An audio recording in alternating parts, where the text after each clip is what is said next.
أهلا بيكم في قناة وي. هنستعرض مع بعض محرقة الساحرات. كان هناك اعتقادا شائعا في أوروبا بالعصور الوسطى حول دور السحر في نشر الأمراض والأوبئة والشرور، لذلك فقد تم اعتبار الساحرات مصدر أغلب الشر وتم حرقهن أمام الملأ. وكان هناك العديد من الأبرياء الذين لقوا حتفهم بسبب تهمة السحر. وفي إستراسبورغ تم إعدام 134 خلال 4 أيام في أكتوبر 1582 ميلاديا. وفي لورين تم إعدام 62 خلال 10 سنوات من 1562 إلى 1572 ميلاديا. وفي بيرن تم حرق 300 متهم في ال10 سنين الأخيرة من القرن السادس عشر، و240 في ال10 سنين الأولى من القرن السابع عشر. في ألمانيا كان الكاثوليك والبروتستانت يتنافسا في إرسال الساحرات إلى المحرقة، والشيء الذي لا يصدقه عقل أن رئيس أساقفة ترير كان قد أعدم 120 متهما حرقا عام 1596 ميلاديا بتهمة أنهم قد تسببوا في برودة الجو لمدة طويلة. وحينما حل وباء بالماشية عام 1598 ميلاديا بضاحية شونغو، أرجع هذا الوباء إلى فعل الساحرات، لذلك قررت قنصلية بافاريان في ميونخ تجديد العقوبة، وتبعا لذلك تم حرق 63 متهم وتغريم أهاليهم مصاريف المحاكمة. وفي هامبرج بالنمسا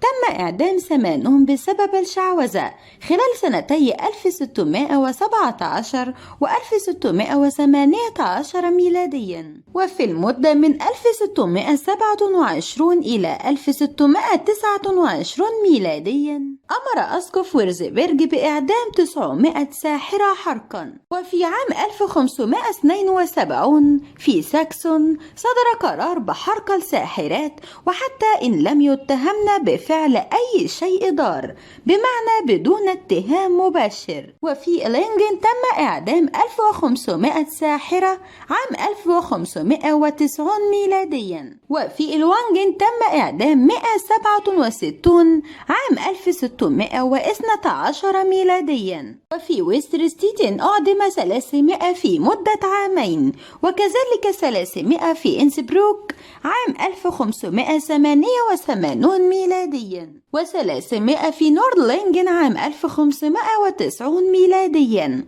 ويقدر علماء التاريخ الألمان أن الذين تم إعدامهم بتهمة السحر والشعوذة في ألمانيا وحدها في القرن السابع عشر يبلغ 100,000 بريء.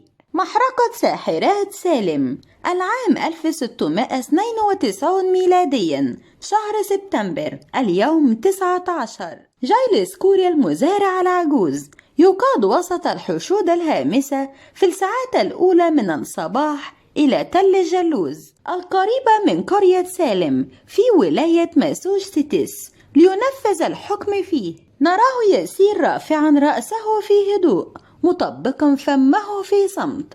هو سبب حصوله على هذا الحكم.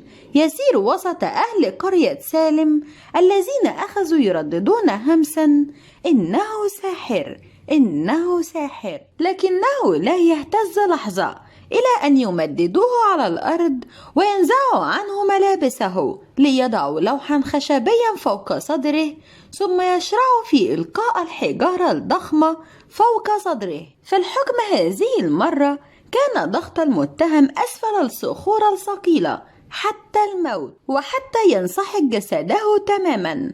يتوقف أهل القرية عن الهمس وهم يشاهدون ذلك المشهد أمامهم، وجسد العجوز يئن أسفل الثقل المتزايد على صدره العاري، حتى إنه ينطق أخيرا ولأول مرة منذ زمن بأن يصرخ طالبا أن يسرعوا في وضع الصخور الثقيلة ليسرعوا في موته. وحين انتهى الأنين أسفل الصخور، أعلن أن المزارع جايلس كوري قد نفذ فيه حكم المحكمة لرفضه الاعتراف بجريمته، وهي ممارسة السحر، بل لرفضه التحدث أصلا. روبرت كالف أحد من حضروا الموقف ذكر بعد ذلك في تقريره أن جايلس كوري الذي سحق حتى الموت لالتزامه الصمت انسحق وجهه إلى درجة أن لسانه خرج خارج وجهه المسحوق، وكان من العسير إعادته مكانه. هذا أيها السيدات والسادة